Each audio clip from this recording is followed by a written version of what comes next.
हरे कृष्ण हरे कृष्ण. भगवद्गीता चं कुठलं पुस्तक वाचावं याच्यावर जर विचार केला तर भगवद्गीता कोणतंही पुस्तक वाचलं तरी ते मेन जो भगवद्गीतेचा मजकूर आहे तो देतच असतो. कारण एकच भगवद्गीता सगळ्यांना समजेल असं नाही आहे. तर त्यामुळे भगवद्गीतेचे अनेक पुस्तकं आहेत, अनेक लेखकांनी लिहिली आहे ती. आणि मग कोणती वाचावी तर ज्याला आता भगवद्गीता आहे भगवंताची वाणी आहे, तर ज्याला भगवत साक्षात्कार झाला असावा त्याची वाचावी हे साधारण एक समज आहे लोकांमध्ये. पण ती साधारणच राहते आणि याचा कारण काय तर ते समजत नाही काय लिहिलं आहे भगवद्गीतेमध्ये.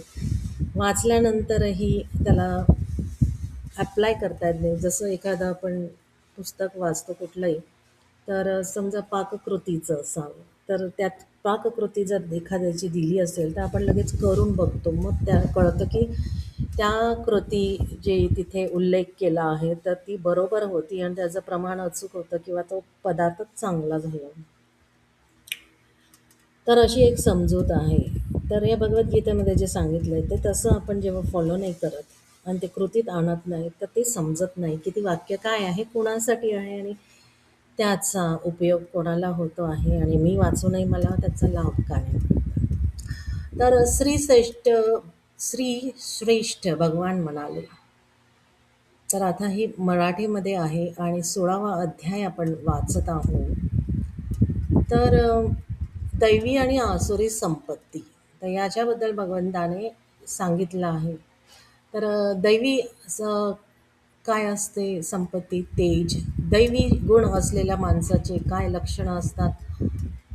धैर्य असतं त्याच्याकडे, आंतरिक शुद्धी असते, हिंसामध्ये तो शून्य असतो, म्हणजे द्रोह शून्यता, अभिमान त्याला कमी असतो इतर अनेक पेक्षा जणांपेक्षा, आणि शुभवेळी जन्म घेतलेला असावा असा तो माणूस दिसून येतो. तर इथे सं भगवद्गीता कोणाला संबोधली आहे तर एक विशेष पात्र आहे तिथे. असेच त्यांनी माईकवर अनाऊन्स नाही केलं जिथे कोणीच नाही आहे, निर्जन वस्तीमध्ये. परमेश्वराने माईकवर अशी अनाऊन्स नाही केली, कोणीच नाही आहे तरी मी माईकवर बोलेल आणि कोणीच ऐकत नाही आहे. जसं आजकाल सर्व भाषणं होतात किंवा कथा आणि प्रवचनही होतात. तर ढोंग, दर्प, अभिमान, क्रोध, कठोरपणा, अज्ञान हे आसुरी संपत्तीत जन्मलेल्या अभिमुख व्यक्तींचे गुण असे. दैवी संपत्ती मोक्षाची, तर आसुरी संपत्ती बंधनाच्या मुख्य कारण आहे. तर भगवंत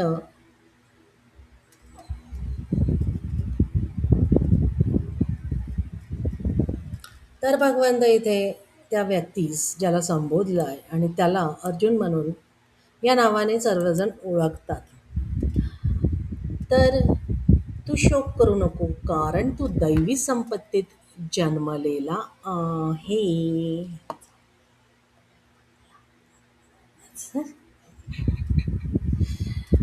तर दैवी, तर या भगवद्गीता समजण्यासाठी तुम्हाला विशेष काही आधी तयारी करावी लागते का? जसं ब्राह्मण व्हावं लागतं का? ब्राह्मण असलं तरच भगवद्गीता समजेल असं मुळीच नाही. आज कलियुग आहे आणि भगवद्गीता ज्याला समजले तो श्रेष्ठ माणूस समजला जातो आणि तो कृतीत आणतो, नुसतं तो बोलत नाही शब्दांनी. तू शोक करू नको कारण तू दैवी संपत्तीत जन्मलेला आहेस. हे पार, या जगात 2 प्रकारचे मनुष्य समुदाय आहेत, दैवी आणि आसुरी.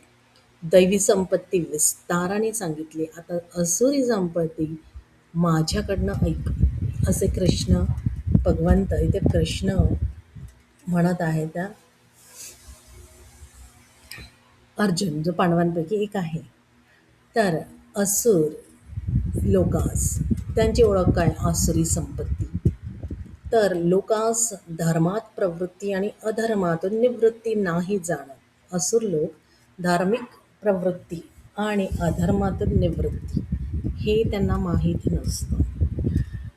त्यांना धर्म काय अधर्म काय त्यांचं काहीच नाही. ते फक्त कृतीमध्ये उतरतात आणि काहीही करतात. तर त्यांच्या ठिकाणी मन व शरीराची शुद्धी असत नाही. उत्तम आचरण आणि सत्य भाषण सुद्धा असत नाही. ते जगाला खोटे, आश्रयरहित, ईश्वर शून्य हे जग स्त्री पुरुषांचे संयोगातून उत्पन्न झाले आहे. आणि काय, कामाखेरीज अन्य कोणतेही कारण नाही असे म्हणतात. ते आसुरी सिद्धांताचा आश्रय करून आत्मतत्व नसलेल्या देहात्मवाद, अभिमानी, हिंसादी कार्यांमध्ये प्रवृत्त झालेले असून या जगास ध्वंस करण्यासाठी अहितकारी व उग्र कर्मात संलग्न होतात. ते काम यांचे आश्रय घेतात. भोग इच्छा भगवंताला फळ अर्पण करत नाही. भगवद्गीता कुठे चालवते कर्मफळ तरी अर्पण करावं, पण त्यांचं तेवढं पण नसतं. दंभ, धर्माचे डोंग, मदाने युक्त होऊन मोह आदीला ग्रहण करून असत विषयांची इच्छा करून खोटे भ्रष्ट आचरण करीत अशुभ कर्म करण्यास व्रतस्थ झालेले असतात. मृत्यू येईपर्यंत असंख्य चिंताचे ओझे घेऊन विषयांचा उपभोग घेणे हेच सुखी ठेवणारे जीवनाचे परम लक्ष्य आहे असे ते निश्चयी करून बसलेले असते.